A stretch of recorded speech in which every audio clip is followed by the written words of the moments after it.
بسم اللہ الرحمن الرحیم۔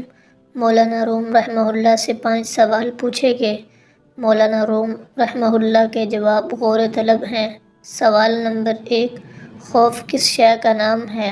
جواب، غیر متوقع صورتحال کو قبول نہ کرنے کا نام خوف ہے۔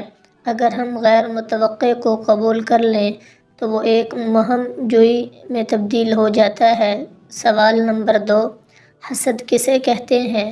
جواب، دوسروں میں خیر و خوبی تسلیم نہ کرنے کا نام حسد ہے۔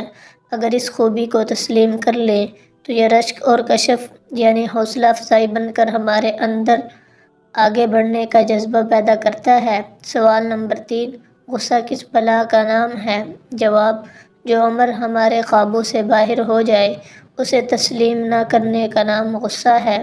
اگر کوئی تسلیم کر لے کہ یہ امر اس کے قابو سے باہر ہے تو غصہ کی جگہ عفو، درگزر اور تحمل لے لیتے ہیں۔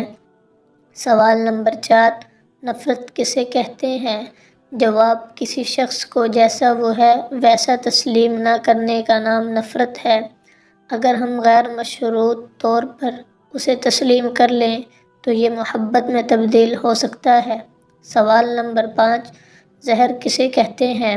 جواب، ہر وہ چیز جو ہماری ضرورت سے زیادہ ہو زہر بن جاتی ہے، خواہ وہ قوت یا اقتدار ہو، انانیت ہو، دولت ہو، بھوک ہو، لالچ ہو، سستی یا کاہلی ہو، عزم و ہمت ہو، نفرت ہو یا کچھ بھی ہو۔